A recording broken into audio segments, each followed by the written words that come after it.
तो दहेली के जायके में आज आप लोगों से एक ऐसी ज़बरदस्त टेस्टी और जायकेदार चना दाल की रेसिपी शेयर करूंगी ना कि इसके जायका का तो कोई मुकाबला ही नहीं है। यकीन करें आप, ये चिकन और मटन को भी टक्कर देने वाली है दाल चना की ये रेसिपी। तो बिस्मिल्लाहिर्रहमानिर्रहीम, अस्सलाम वालेकुम। मैं हूँ समरीन अकमल। मैं आपको अपने चैनल दहेली के जायके में वेलकम करती हूँ। उम्मीद करती हूँ आप सब लोग खैरियत से होंगे। तो आज मैं बनाने जा रही हूँ ज़बरदस्त सी टेस्टी सी ढाबा स्टाइल में दाल चना बनाने के लिए। तो आज हम बनाएंगे ढाबा स्टाइल दाल चना रेसिपी, जिसे हम तैयार करेंगे घर के सादा और कम मिर्च मसालों के साथ एक यूनिक तरीके से।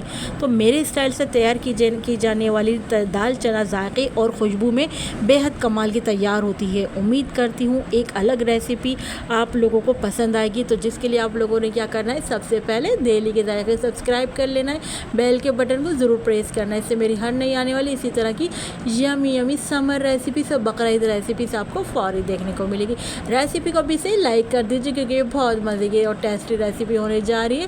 तो रेसिपी को अपने फ्रेंड फैमिली में लाजमी शेयर भी किया करें। आप सबका बेहद शुक्रिया। तो चलिए देख लेते हैं कि हमने दाल चना रेसिपी को किस तरीके से बनाया है। तो ढाबा स्टाइल में दाल चना बनाने के लिए मैं दाल चना ले ली। देखिए मैंने ये 1 कप का मेजरमेंट वाला लिया है, लेकिन मैंने इसको फुल नहीं भरा है। तो ये 1 कप से थोड़ी सी कम हमने चने की दाल ली है। तो यहाँ पर मैं चने की दाल को गर्म पानी में आधे घंटे के लिए सोक करने के लिए रख दूँगी। तो आधे घंटे के लिए हम चने की दाल को इसी तरह गर्म पानी में रहने देंगे। तो जब आधे घंटा हो जाएगा तो मैं आपसे मिलते हैं आधे घंटे बाद। अच्छा, जब दाल को भीगे हुए गर्म पानी में आधा घंटा हो गया तो मैंने क्या किया, दाल को पहले अच्छी तरीके से साफ़ पानी से 2 से 3 बार वॉश किया, अच्छी तरह धोया। उसके बाद मैंने क्या करा, दाल को बॉईल करने के लिए रख दिया। तो दाल को यहाँ पर हमने तकरीबन 90% तक कुक कर लेना, यानी 90% तक हमने दाल को यहाँ पर गला लेना है। तो चलें दाल को हम बॉईल करने के लिए रख देते हैं। लेकिन दाल में हमने कुछ भी शामिल नहीं किया था, ना नमक ना हल्दी, कुछ भी शामिल नहीं किया था। हमने ऐसे ही सिर्फ पानी डाल के दाल को बॉईल कर पानी हमने तकरीबन इतना डाला कि दाल जो अच्छे से डिप हो जाए। आपको चेक करा रही थी कि यहाँ पर दाल हमारे 90% तक गल गई है। देखिए इस तरह हमने दबाया तो दब गई है, यानी दाना हमारा ना टूटा है ना बिखरा है। हमें थोड़ी सी फोर्स लगानी पड़ी तो दाना हमारा टूट गया है। तो दाल को हमने इतना ही गलाना था। तो चले आ जाते हैं अब इसके कुकिंग की प्रोसेस की तरफ। दाल को हम एक साइड में रख देते हैं। यहाँ पर हमने पतीली में ऑयल लिया। ऑयल मैंने अच्छी खासी क्वांटिटी में लिया है, यानी हाफ़ कप लिया है। और यहाँ पर मैं शामिल करता हूँ कि सबसे पहले एक छोटे साइज़ की प्याज थी, दरमियाने साइज़ की, इसको मैंने इस तरह से रफली ना चॉप कर लिया है। आप देख रहे हैं थोड़े बड़े साइज़ में मैंने इसको चॉप किया है प्याज को।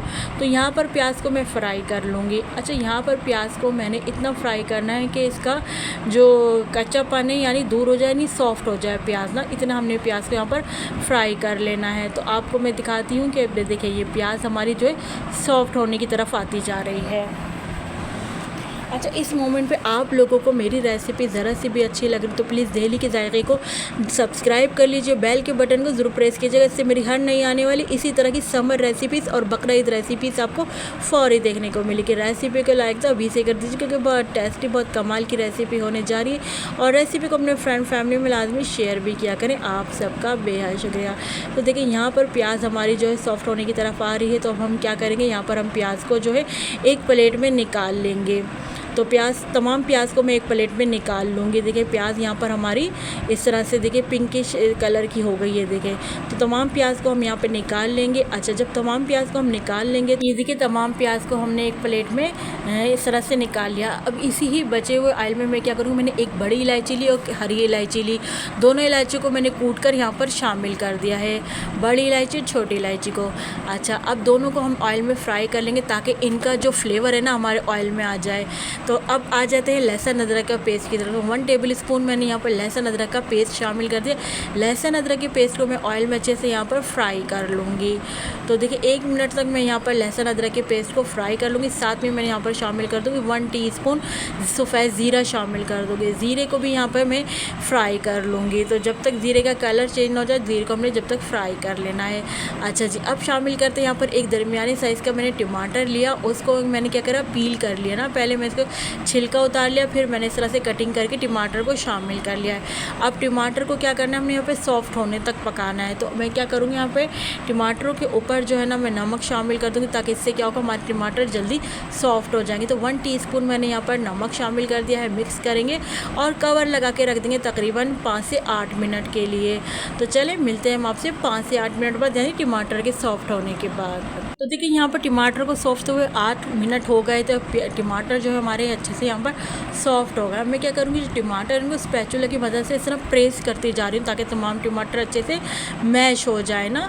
तो तमाम टमाटर को इस तरह से मैं मैश कर लूँगी, प्रेस करती जाऊँगी स्पैचुला की मदद से। अच्छा, यहाँ पर मैं साथ साथ मैश भी करती जाऊँगी, साथ साथ मैं टमाटरों की अच्छे से यहाँ पर भुनाई भी करती जाऊँगी, और ये टमाटरों की मैं अच्छे से भून लूँगी। तो साथ में ही मैं स्पाइस शामिल करूँगी। 1/2 टीस्पून मैंने यहाँ पर लाल पिसी हुई मिर्च ऐड कर दी है। स्पाइस आप अपने टेस्ट के अकॉर्डिंग शामिल कर लीजिएगा। अच्छा, नमक हम पहले ही शामिल कर चुके हैं टमाटरों के ऊपर जब हमने डाला था। साथ में ही मैं यहाँ पर शामिल कर दूँगी ज़बरदस्त फ्लेवर लाने के लिए आधा टुकड़ा जो है मैंने यहाँ पर ले लिया चिकन क्यूब्स का। तो अगर आपके पास ये नहीं है तो आप चाहे तो यहाँ पर चाइनीज़ नमक भी डाल सकते हैं, और चाहे तो यहाँ पर आप चिकन पाउडर का भी इस्तेमाल कर सकते हैं। लेकिन अगर आप लोग वेजिटेरियन हैं तो आप फिर इसमें से किसी चीज़ का भी इस्तेमाल नहीं कर रहे, सिर्फ आप चाहें तो चाइनीज़ सॉल्ट शामिल कर सकते हैं। अच्छा जी, अब यहाँ पर मैं क्या करूँ, थोड़ा सा पानी डाल दूँगी। तो यहाँ पर मैं थोड़ा सा पानी डाला है। अच्छा, पानी डालकर थोड़ी देर के लिए मैं पकने के लिए रख दूँगी यहाँ पर ना। तो मिलते हैं हम आपसे 5 मिनट बाद। बस जैसे ही पानी थोड़ा सा हमारा यहाँ पर ड्राई हुआ, तो अब यहाँ पर हम क्या करेंगे, 5 मिनट बाद तो हमने अपने मसाले में शामिल कर देंगे प्याज। जो हमने प्याज निकाली थी ना सॉफ्ट होने के बाद, वो प्याज सारी की सारी हमने यहाँ पर शामिल कर दिए। प्याज को यहाँ पर अच्छे से हम मिक्स कर लेंगे। ये रेसिपी बिल्कुल अलग स्टाइल से मैं आपको देने जा रही हूँ, मेरे अपने तरीके की है। आप लोगों को आई होप मेरी आज की रेसिपी ज़रूर पसंद आ रही है। तो रेसिपी को आप लोगों ने लाइक का बटन ज़रूर अभी से प्रेस कर देना है। तो देखिए यहाँ पर जो दाल हमने 90% तक कुक करी थी ना, तो वो दाल अब हम यहाँ पर शामिल कर देंगे। हमने आपसे कितना कहा, 90% हमने दाल को यहाँ पर गलाया हुआ है। तो दाल को हमने क्या करना है, इस मसाले में अच्छे से मिक्स कर लेना है। अगर आपको पानी की ज़रूरत हो तो आप यहाँ पर थोड़ा सा पानी भी शामिल कर सकते हैं। तो चलिए, चने की दाल को हम अच्छे से अपने मसाले में अच्छे से मिक्स कर लेते हैं, ताकि तमाम मसालों का फ्लेवर हमारी दाल में अच्छे से आ जाए। तो यहाँ पर मैं एक और इंग्रेडिएंट्स ऐड करूँगी। तो मैं आपको बता दूँ कि यहाँ पर जो मैं शामिल कर रही हूँ, लाल कुटी मिर्च है और ज़ीरा है, और इसमें जो है साबुत धनिया और थोड़ी सी कसूरी मेथी। इन चारों चीज़ों को हमने ड्राई रोस्ट करा, उसके बाद इस तरह से दरदरा से पीस कर शामिल कर दिया है। यहाँ पर अच्छे से हमने मसालों को अपने चने की दाल में मिक्स कर लेना। आप यकीन करें, जो हमने मसाला डाला है ना, इससे ज़बरदस्त सा फ्लेवर आया है हमारे चने की दाल में। तो 10 मिनट के लिए मैंने कवर लगा के रख दिया है दाल को पकने के लिए, क्योंकि हम 90% तो पहले ही दाल को गला चुके हैं। जो 10% रह गया तो हमने गला ली है 10 मिनट रख कर ना कवर करके। तो देखिए यहाँ पर दाल अच्छे से हमारे गल गई है। आपने देखा दाल का दाना बिल्कुल भी नहीं टूटा है, ना ही बिखरा है, बिल्कुल साबुत हमारी दाल रही है, और बहुत अच्छे से दाल यहाँ पर टेंडर भी हो गई है। तो चलें, आप खुशबू के लिए हम शामिल कर देते हैं होममेड गरम मसाला पिसा हुआ घर का। साथ में ही 3 बड़ी हरी मिर्च हमने यहाँ पर शामिल कर दी। साथ में खुशबू के लिए ढेर सारा हरा धनिया शामिल कर देंगे।